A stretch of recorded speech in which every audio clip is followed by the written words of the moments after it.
est toujours en Floride, mais comme il n'y a pas de maudite scène, il va être de retour demain après seulement 3 jours et demi là-bas. C'est ça, les pauvres. C'est ça, les pauvres.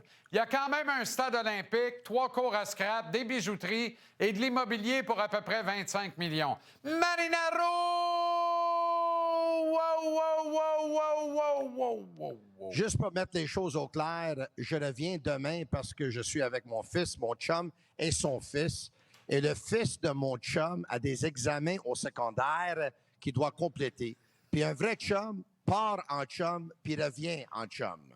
Donc, on est partis ensemble, puis on revient ensemble. J'aurais pu rester, puis eux autres, ils reviennent tout seuls. Mais je ne serais pas un vrai chum si je ferais ça. Formidable. Qu'est-ce que tu fais avec le micro de Cendrillon? Qu'est-ce que tu fais avec le micro de Cendrillon sur l'aiguille de pick-up dans le milieu d'un mail de centre d'achat? Qu'est-ce qui se passe, là? Puis toi, les chums, tu connais ça, évidemment. Les chums, tu connais ça. Ben oui, leschums.com. Oui, non, mais hey, le roi de l'intrusion, c'est formidable. Excellent. Je suis à l'hôtel en ce moment. Très bien. Je vais faire mon check-out. C'est un hôtel qui appartient à des Montréalais en passant. Je t'ai déjà dit ça. Le Ocean Sky Hotel and Resort appartient au groupe Tidan et Immobilier, qui est les propriétaires du Mount Stephen Club, puis le Nouvel Hôtel, puis tant d'autres à Montréal, aussi le Mont-Gabriel. Donc, moi, je supporte les Montréalais, évidemment. C'est pour ça que je suis ici. Et ils te le rendent bien en ne chargeant rien pour l'héberger. Ah, ça, je sais pas. Écoute, c'est ça. Quel bel honneur. Mais quel bandit! Tabarslack, j'en reviens pas. Mais quel bel honneur mérité pour Lane Hudson. On s'attendait à ce qu'il allait gagner le trophée Calder. Puis je vais mettre mes lunettes parce que j'ai des statistiques pour toi. C'est pas tout le monde qui a ces statistiques-là. Ah ouais, et ça va donner vraiment le contexte. Est-ce que tu sais, Lane Hudson, il figure où exactement parmi tous les défenseurs de la Ligue nationale pour soutirer la rondelle à l'adversaire à 5 contre 5? Mais là, je vais répondre. Sauf erreur, je pense qu'il est premier ou deuxième. Il est deuxième en arrière de l'excellent Jacob Slavin des Hurricanes de la Caroline. J'ai d'autres statistiques pour toi, JC. Pour les buts, les expected goals, qu'on appelle le pourcentage des buts attendus parmi les défenseurs de la Ligue nationale, il est 11e. Il est 10e dans la Ligue nationale pour les jeux défensifs parmi tous les défenseurs à 5 contre 5. Il est 5e à 5 contre 5 pour des passes dans l'enclave, dans la zone offensive parmi tous les défenseurs. J'en ai un autre ici. Avec le Canadien, sont plus 7 avec Hudson sur la patinoire en étant comme équipe, là, puis moins 34 sans lui. Évidemment, il était le meilleur pointeur des Canadiens dans les séries éliminatoires. Il était le premier parmi tous les joueurs des Canadiens pour les passes avec 60. Suzuki avait 59. Il était le troisième meilleur pointeur des Canadiens dans la saison régulière. Et il était le 6e meilleur pointeur parmi les défenseurs en bris d'égalité avec Victor Edmond au 6e rang, avec le plus de points, avec 66 points. Donc, écoute, il y en a d'autres, là. J'en ai même pas parlé, JC, j'ai même pas parlé encore de son jeu en zone, possession de rondelles en zone offensive parmi les défenseurs de la nationale. J'imagine qu'il est dans le top 5. Il est top 3. Et c'est incroyable. Il est top 3. Il est top 3. Et, non, mais toutes les stats avancées démontrent que c'est tout un client, c'est tout un actif pour le Canadien. Et tu sais, on en a parlé à quelques reprises cette année. Qui est le joueur le plus utile au Canadien pour avoir permis à l'équipe d'entrer en série? Il y a un seul candidat possible, c'est Lane Hudson. Pas de Lane Hudson, il n'y a pas de série éliminatoire cette année. Cherchez pas de midi à 14 h, là. Essayez pas de dire, oui, mais quelqu'un d'autre aurait joué à sa place.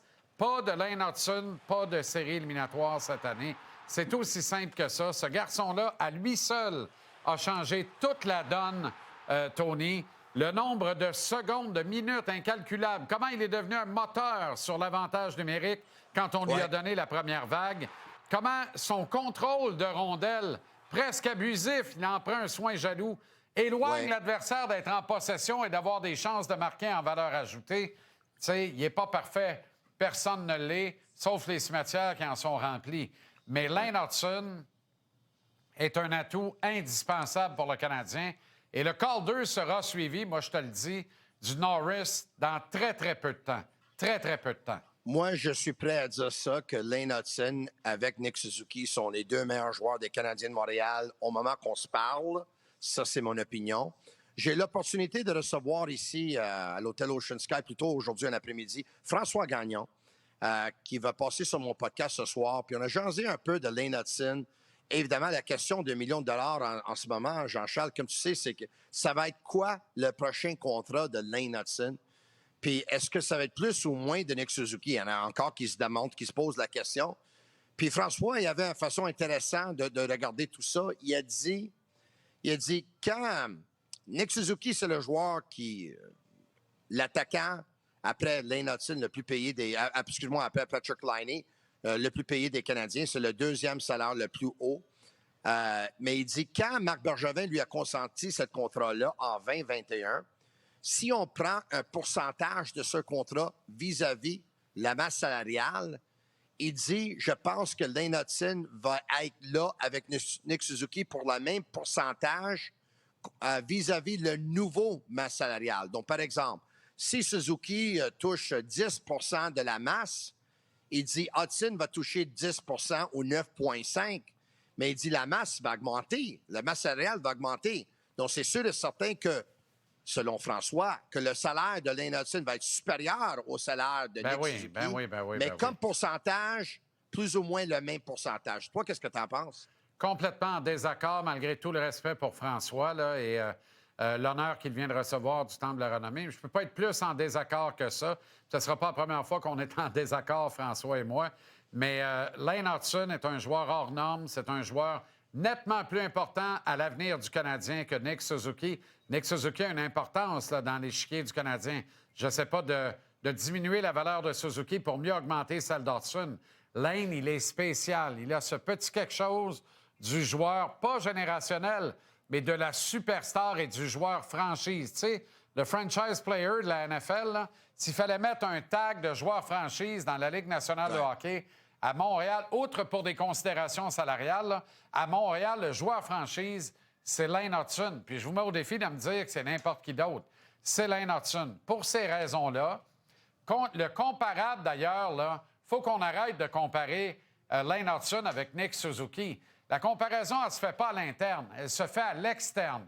Il faut que tu compares avec des gars comme Quinn Hughes et des gars comme Adam Fox et évidemment un gars comme Cale Makar. Et quand tu regardes les ententes que Hughes et Makar, notamment, ont signées il y a quelques années déjà, et la valeur des ententes il y a quelques années, on comprend que Lane Hudson va battre la valeur de ces ententes-là, va ajouter des années en valeur et donc collecter davantage, parce qu'à son âge vénérable, il est en mesure de signer 2 blockbusters avant la fin de sa carrière s'il n'y a pas de blessure majeure qui le ralentissent et qui réduisent sa capacité d'en redonner à une organisation. Alors, Lane Hudson en bas de 12 millions par année, il ne faut même pas y penser parce que la chicane va pogner. Et si le Canadien ne consent pas à le payer à sa juste valeur, on va avoir des problèmes avant longtemps, c'est certain. Mais là, la chicane va poigner. La communication a toujours été excellente avec Kent Hughes, puis ses clients, puis les joueurs des Canadiens. Moi, je vais dire ça. Connaissant Kent Hughes, là, il va y aller pour le contrat de 8 ans, Kent et Jeff. Mais, tu sais, parce que je dois dire, j'étais surpris pour voir Caden Goulet signer un contrat de 6 ans. Mais des Slavkovski puis des Caulfield ont déjà signé pour 8 ans. Puis je pense que Lane Hudson va être dans la même catégorie. C'est un joueur que Kent Hughes va vouloir signer à long terme au maximum. Moi, j'entrevois un contrat de 8 ans pour lui. Est-ce qu'il va surpasser le 10 millions? Sur le temps nous le dira. On va savoir d'ici 1 an maximum. Dans 3 ans, Tony, la masse salariale aura augmenté de 15 à 20 millions. Dans 3 ans, c'est demain, là. Il reste encore ça va augmenter à 114 ou 115, là, me semble. Exact. Il reste encore une année au contrat de Lane Hudson. Alors, quand tu te projettes dans l'avenir, là, de penser que ton joueur franchise gagne 12,5 millions par année, là, c'est penser de la bonne manière. Fait que il n'y a rien de plus beau que Lane Hudson à Montréal pour très longtemps, 8 ans et 100 millions. Le chiffre est magique. Personne ne va chialer, Tony. Personne ne va chialer. Et sur une autre note, hier, aujourd'hui, les Oilers, ils ont dit que Ils n'étaient pas contents avec l'arbitrage. Moi, je ne sais pas qu'est-ce qu'ils pensaient, les Oilers, hier soir, là. Mais à un moment donné, ils voulaient jouer la brasse camarade contre les Panthères de la Floride, là. Ils vont jamais battre les Panthères à ce jeu-là.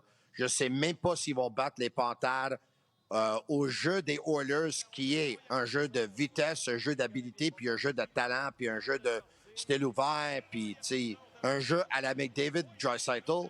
Mais si moi, je serais les Oilers, là, je reviendrais à ce genre de hockey-là, parce que le genre de hockey qu'ils ont essayé de jouer hier soir pour brasser et essayer d'intimider les Panthères de la Floride, là, s'ils vont jouer comme ça, là, ils vont pas gagner. Là. Oublie ça, là.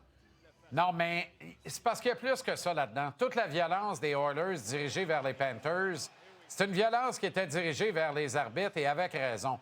Si tu me dis, toi, aux premières loges hier, que tu trouves que ça a été bien arbitré, là, on va avoir une engueulade, littéralement. Dès le départ du match, Connor McDavid est victime d'une obstruction et d'un accrochage clair d'Aaron Ekblad. Il n'y a pas de pénalité qui est appelée là-dessus. Tout de suite après, Brad Marchand lance les Panthères en avant. Il n'y a pas de minute de jouer dans le match. En partant, Edmonton lève la tête en disant « Coudon, qu'est-ce qui se passe ici? » Puis une période plus tard, Edmonton est allé dans la boîte 4 fois, puis Floride a accentué à son avance. Quand Victor Arvidsson entre en contact avec Bobrovsky, au sens du règlement clair de la Ligue nationale, il y a une infraction. Mais le plongeon de Bobrovsky est également une infraction. Ça aurait dû être un 2 de chaque barre. Au lieu de ça, Panthers score encore avec un homme en plus parce qu'il y a juste Arvidsson qui est chassé. Et si tu chasses Arvidsson pour ça, puis que tu chasses pas Matthew Tkachuk pour son contact avec Skinner avant qu'il ne soit retiré du match, ben t'as rien compris, mon chum. Alors, non, honnêtement, là, l'arbitrage à 2 vitesses a rendu fou les Oilers. Kane et Nurse en tête. Puis l'escalade de violence est arrivée avec ça. Comment tu peux dire à tes arbitres, match numéro 1 et 2, les gars, on laisse jouer, puis arriver match 3 en disant, on colle tout? C'est quoi qu'est-ce que c'est que ce régime un peu jambon, honnêtement? Donc là, je suis d'accord avec toi. C'était pas le meilleur match arbitré. Ça, il n'y a aucun doute là-dessus. Par contre, ceux qui les arbitres appelaient hier, c'était la rétaliation. Ça, il n'y a aucun doute là-dessus. Et j'ai trouvé que, oui, les Oilers ont montré beaucoup de signes de frustration, mais aussi ils sont tombés dans le piège à plusieurs reprises. Des gars comme Marchand, des gars comme Bennett se moquaient d'eux autres pour essayer de faire perdre la tête aux joueurs des Oilers. Puis je pense qu'hier soir, non, c'était pas un... Oui, tu as raison, c'était pas un match qui... le match n'était pas bien arbitré hier soir, mais c'est aussi vrai que les Oilers ont perdu la tête à plusieurs reprises. Ils doivent garder leur discipline s'ils veulent gagner la Coupe Stanley, parce que tu peux pas envoyer les Panthères en avantage numérique. Tu peux pas. Aucun doute, surtout pas dans les circonstances actuelles. Puis c'est à se demander qui c'est qui avait remarqué que Floride était si fort que ça en avantage, puis Edmonton si mauvais que ça en désavantage. 11 avantages numériques à la Floride hier, Tony. On arrête là. C'est même pas subtil. Ciao, Bello. Je comprends. Ciao, ciao. À demain. À demain. Bye.